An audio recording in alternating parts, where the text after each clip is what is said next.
6 दिन से चल रहा हिमाचल प्रदेश बजट सत्र का जो गतिरोध है वो आज थम गया और इस गतिरोध को जो है शांत करवाने में कांग्रेस विधायक सुखविंदर सिंह सुक्खू का जो है वो अहम योगदान रहा है, क्योंकि पिछले 5-6 दिनों से लगातार वो सरकार के साथ भी टच में थे और विधायक दल की जो तमाम रणनीति बन रही थी उसमें भी वो शामिल थे। और आज जो है ये गतिरोध टूटा है। हमारे साथ इस वक्त खुद सुखविंदर सिंह सुक्खू हैं पूरी बातचीत के लिए। सर, आज 6 दिन से चल रहा गतिरोध टूटा है विधानसभा में। आपका पूरा अहम रोल रहा है इस गतिरोध को तोड़ने में। क्या कुछ जो है आज वार्तालाप हुई आपकी और कितना अहम मानते हैं आप ये गतिरोध टूटना? देखिए, पार्लियामेंट्री डेमोक्रेसी में वाद विवाद होते रहते हैं, विचार विमर्श होते रहते हैं और गतिरोध भी होते रहते हैं, लेकिन इन सब का समाधान संवाद है। मुझे खुशी है कि आज अध्यक्ष महोदय ने, जो विधानसभा के अध्यक्ष है विपिन परमार जी, उन्होंने आज मुझे सुबह जब फ़ोन किया और कहा कि आप कांग्रेस पार्टी के जो विधायक हैं वो हमसे मुलाकात करने आए, तो हम सब लोग 5 विधायक हम उनके पास मुलाकात करने के लिए गए, जिसमें मैं भी और आशा कुमारी जी, धनीराम शांडिल जी, रामलाल ठाकुर, जगत सिंह नेगी जी थे। विस्तृत चर्चा हुई और उस चर्चा के बाद हमने ये पाया कि हमें संवाद के द्वारा ही समस्या का समाधान करना है। हमारा मांग थी कि सत्ता पक्ष जो पिछले 6 दिन से हमारे 5 विधायकों को निलंबित किया है, जिसमें प्रतिपक्ष के नेता मुकेश अग्निहोत्री जी, हर्षवर्धन चौहान जी, सतपाल रायजादा जी, सुंदर ठाकुर जी, विनय कुमार जी, ये सब शामिल थे।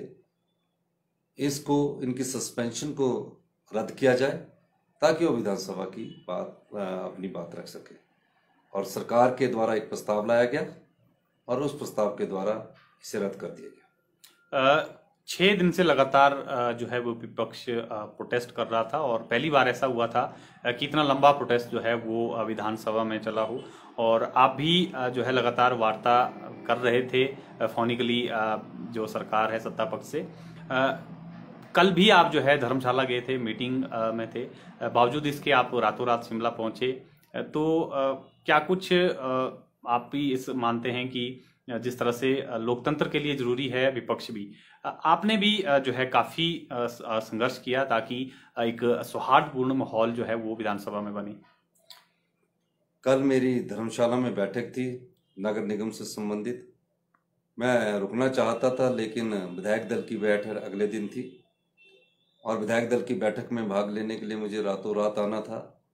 और मुझसे, क्योंकि 3 दिन पहले ही हमने जो हमारे पार्लियामेंट मिनिस्टर सुरेश भारद्वाज जी, उनसे बात की थी। उनसे बात करने के बाद हमने बोला था कि कोई ना कोई माध्यम अपनाया जाए। और जब ये देखा गया कि संवाद से ही बात सुलझाई जा सकती है, सरकार अड़ी हुई थी कि माफ़ी मांगे, सत्ता पक्ष अड़ा हुआ था कि पहले निलंबन रद्द किया जाए। अब इन समस्या को कैसे सुलझाया जाए और कोई ऐसा व्यक्ति इस समस्या को सुलझाए जो सरकार और विपक्ष की बात को एक सही मायने में किसी संवाद के द्वारा आगे लाए। मुझे खुशी है कि हम इस बात पर सफल हुए हैं और इस प्रकार की गतिरोध को तोड़ने में हमें सफलता मिली है। हम सदन पटल पर अब जनता के मुद्दों को उठाएंगे। बीती रात भी आप जो है फोनिकली टच में रहे हैं, लंबी वार्ता हुई है और सुबह भी आज आपको फोन आया। कितने बजे आपको फोन आया और कितने समय के अंदर ये जो सारा घटनाक्रम है जो 6 दिन से चल रहा था विवाद, कुछ ही समय में सुलझ गया? जब गतिरोध होता है तो हम जो विपक्ष के विधायक हैं उनको भी विश्वास में लेना पड़ता है। वार्ता करने से पहले विपक्ष के विधायकों को, जो भी थे हमारे मुकेश अग्निहोत्री, हर्षवर्धन चौहान और जो भी बाहर निलंबन में थे, उन 5 से मेरी बातचीत थी। सबका कहना था कि बिना शर्त निलंबन वापस लिया जाए। सरकार का कहना था शर्त माने। अब बात कैसे की जाए, अमली जामा कैसे पहनाया जाए, इस दृष्टि से जब हमने देखा और हमने ये पाया कि हमें, जब सदन में होते हैं, हम जनता के चुने हुए प्रतिनिधि हैं, हमें जनता की समस्या उठाने का मैंडेट मिला हुआ है। तो हमें अपने कार्य प्रणाली में कुछ ढीलापन लाना चाहिए। मुझे खुशी है कि सुरेश भारद्वाज जी, स्पीकर महोदय महेंद्र सिंह जी और बाद में इस वार्तालाप में मुख्यमंत्री जी भी शामिल हुए। उन्होंने हमारी बात को स्वीकारा। किसी की मंशा गवर्नर को ठेस पहुंचाने की नहीं थी। उत्तेजना में, धक्का मुक्की में कहीं ये बात उन्होंने मानी और ये फैसला किया गया कि हम चाहते हैं कि कल बजट है और ऐसा इतिहास ना रचा जाए कि पहली बार जब कोई सरकार चाहे वो बजट रख रही हो और पूरा विपक्ष बाहर बैठकर आपका बजट भाषण सुने। इन गतिविधियों को, इन सब बातों को विवेकपूर्ण तरीके से सोचा गया और फिर फैसला किया गया कि आप इस गतिरोध में जो हमारे पांचों विधायक थे जल्दी ही खत्म करिए। और आज मुझे खुशी है कि ये आज अपनी समाप्ति की ओर अग्रसर हुआ है। जिस तरह से वार्ता हुई है अंदर, हालांकि ज्यादा जानकारी उसकी अभी साझा नहीं हो पाई है लोगों तक कि क्या कुछ वार्ता में रहा जिसके बाद ये 6 दिन से चल रहा विवाद सुलझा। कुछ जानकारी आप साझा करना चाहेंगे? क्या वार्ता हुई जिससे ये गतिरोध आज 6 दिन बाद खत्म हुआ? सवेरे सुरेश भारद्वाज जी से बात हुई, फिर 11 बजे हमें जो विधानसभा के अध्यक्ष है उनका फोन आया कि आप वार्ता के लिए आइए। क्योंकि विधानसभा का जो अध्यक्ष होता है वो किसी पार्टी का सदस्य नहीं होता। वो विधानसभा का, चाहे वो कांग्रेस पार्टी है, चाहे भारतीय जनता पार्टी है, चाहे कम्युनिस्ट पार्टी है, उसका कस्टोडियन होता है। तो हमने तो बात विधानसभा अध्यक्ष से करनी थी। हमारा तो सरकार से मतभेद चल रहा था कि आपने गलत किया है। विधानसभा अध्यक्ष और पार्लियामेंट मिनिस्टर ने और महेंद्र सिंह जी ने मध्यस्थता निभाई। हमने उनके पास अपनी बात रखी। वो अपनी बात को, इस बात को थोड़ा सा ना नुकर चलती है। जब संवाद चलता है, कुछ एक दूसरे पर दोषारोपण चलता है, आरोप प्रत्यारोप चलता है, लेकिन अंत में एक सीमा पर आकर ये विवाद खत्म हुआ। और तकरीबन जब ये विवाद खत्म हुआ तो हम सब लोगों ने चाहा, माननीय मुख्यमंत्री जी ने भी चाहा कि दोपहर के भोजन से पहले इस प्रस्ताव को लाया जाए और निष्कासन रद्द कर दिया जाए। तो अब ये मान लिया जाए कि जो विपक्ष क्योंकि काफी आक्रामक इस बार दिख रहा है, सदन में जो जनता से जुड़े हुए मुद्दे हैं, चाहे महंगाई हो या बस किराया हो या बिजली की दरें हो, जो भी मुद्दे हैं प्रदेश के, वो आने वाले दिनों में गूंजेंगे। निश्चित तौर पर ये विपक्ष का दायित्व है। जो जनता से जुड़ी समस्याएं हैं, जो जनता से जुड़े मुद्दे हैं, चाहे वो महंगाई से जुड़ा मुद्दा है। आज पेट्रोल 90 रुपये हो गया, डीजल 100 रुपये हो गया, गैस का सिलेंडर 1000 रुपये हो गया। महंगाई आसमान छू रही है। यही नहीं, किसान देश में आंदोलन कर रहा है, उस और कोई गौर नहीं किया जा रहा। भ्रष्टाचार चरम सीमा पर चढ़ा हुआ है। बेरोजगारी, लाखों की संख्या में रोजगार कार्यालय में बेरोजगार लोगों के नाम रजिस्टर्ड हुए हैं। ये सरकार सोई हुई है।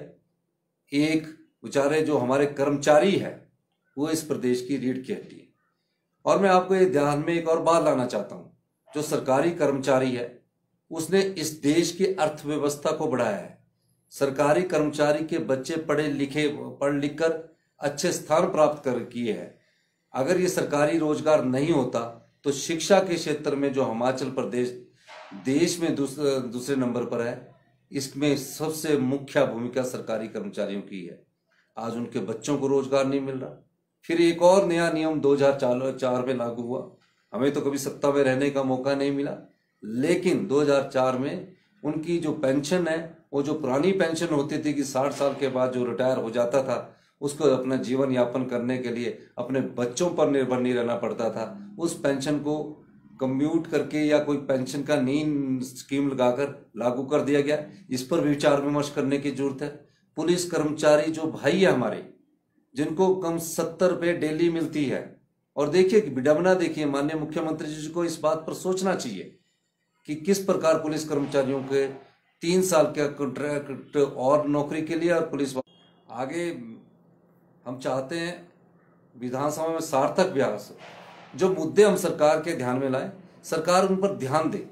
हिमाचल प्रदेश की 70 लाख की जनता हमारी अपनी जनता है। इस जनता के जो समस्या है, मूलभूत समस्या, उनका कैसे निपटारा किया जा सके, इस दृष्टि में देखने की जरूरत है। अंतिम सवाल सर, कल बजट पेश करना है मुख्यमंत्री ने 2021-22 का, क्या लग रहा है, क्योंकि कोविड वर्ष रहा है और क्या लग रहा है कि स्वास्थ्य के क्षेत्र में या किस क्षेत्र में जो है मुख्यमंत्री का फोकस हो सकता है, क्योंकि कर्ज बहुत ज्यादा जो है हिमाचल प्रदेश में हो गया?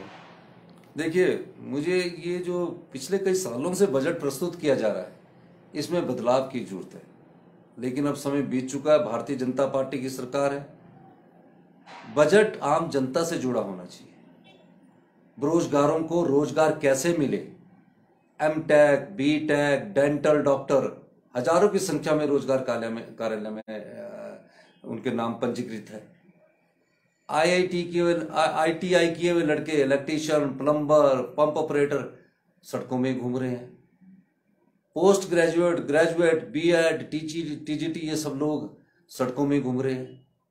नर्सिंग किए हुए बच्चे, पैरामेडिकल स्टाफ के बच्चे सड़कों में घूम रहे हैं। इन सब विषयों पर विस्तृत चर्चा करने की जरूरत थी।